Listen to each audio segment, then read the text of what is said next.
Hi friends, welcome to Harshi's kitchen. ಇವತ್ತಿನ simple and tasty curd curry and brinjal fry ಯಾವ ಥರ ಮಾಡೋದು ಅಂತ ನೋಡೋಣ ಬನ್ನಿ.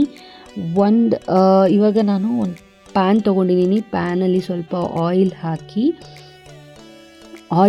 ಅದಕ್ಕೆ ಸ್ವಲ್ಪ ಸಾಸಿವೆ ಹಾಕೋಬೇಕು. ಸಾಸಿವೆ ನಂತರ ಜೀರಿಗೆ ಹಾಕೋಬೇಕು. ಅದಾದ ನಂತರ ರೆಡ್ ಚಿಲ್ಲಿ ಮುರಿದು ಹಾಕ್ಕೊಳ್ಳಿ ಒಂದೆರಡು. ಅದಾದ ನಂತರ ಸ್ವಲ್ಪ ಕರಿಬೇವು ಹಾಕ್ಕೋಬೇಕು. ಅದು ಎಲ್ಲ ಫ್ರೈ ಆದಮೇಲೆ ಸ್ವಲ್ಪ ಆನಿಯನ್ ಹಾಕ್ಕೊಳ್ಳಿ. ಒಂದೇ ಒಂದು ಆನಿಯನ್ ತೊಗೊಂಡಿದ್ದೀನಿ ನಾನಿಲ್ಲಿ. ಅದನ್ನು ಫುಲ್ಲು ಇವಾಗ ಅದಕ್ಕೆ ಸ್ವಲ್ಪ ಉಪ್ಪು ಹಾಕ್ಕೊಳ್ಳಿ. ಸ್ವಲ್ಪ ಫ್ರೈ ಆದ ನಂತರ ಅದಕ್ಕೆ ಸ್ವಲ್ಪ 1 tablespoon chilli powder, 1 tablespoon dhania powder ಹಾಕ್ಕೊಳ್ಳಿ. ಅದಾದ ನಂತರ ಸ್ವಲ್ಪ ಟರ್ಮರಿಕ್ಕು ಫ್ರೈ ಮಾಡಿ ಆರಕ್ಕೆ ಬಿಡಬೇಕು. ಅದಾದ ನಂತರ ಆರಾದಮೇಲೆ ಸ್ವಲ್ಪ ಮೊಸರು ಹಾಕ್ಕೊಳ್ಳಿ. ಗಟ್ಟಿ ಮೊಸರು, ನಾನು ನಂದಿನಿ ಮೊಸರು ತೊಗೊಂಡಿದ್ದೀನಿ.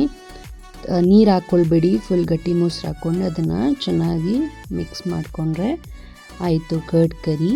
ಇವಾಗ ನಾನು ಮಾಡೋಕ್ಕೆ ಬರ್ತಾ ಇರೋದು ಬ್ರಿಂಜಾಲ್ ಫ್ರೈ.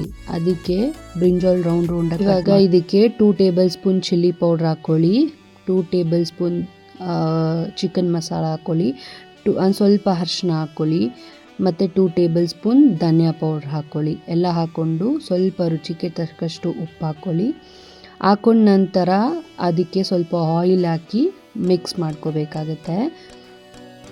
ಇವಾಗ ಚೆನ್ನಾಗಿ ಮಿಕ್ಸ್ ಮಾಡ್ಕೊಳ್ಳಿ. ಎಲ್ಲದಕ್ಕೂ ನೀಟಾಗಿ ಸ್ಟಿಕ್ ಆಗಬೇಕು ಮಸಾಲ.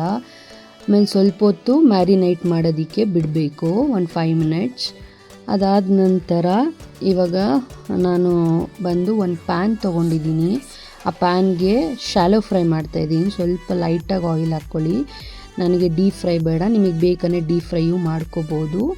ಅದಾದ ನಂತರ ಈ ಥರ ಒಂದೊಂದೇ ಎಲ್ಲ ಕಡೆನೂ ನೀಟಾಗಿ ಮೀಡಿಯಮ್ ಊರಿಲಿ ಫ್ರೈ ಮಾಡಬೇಕಾಗುತ್ತೆ. ಲಾಸ್ಟಿಗೆ ಈ ಥರ ಫ್ರೈ ಮಾಡಿಕೊಂಡ್ರೆ ಮುಗೀತು ಫ್ರೆಂಡ್ಸ್. ಸೊ ಇದಾದ ನಂತರ ಲಾಸ್ಟಿಗೆ ವೈಟ್ ರೈಸ್ ಜೊತೆ ತಿಂದಿದ್ರೆ ಸೂಪರಾಗಿರುತ್ತೆ. ನಿಮ್ಗೆ ಏನಾದ್ರು ಈ ರೆಸಿಪಿ ಇಷ್ಟ ಆಗಿದೆ ನನ್ನ ಚಾನಲ್ಗೆ ಒಂದು like, share and subscribe. Thank you friends.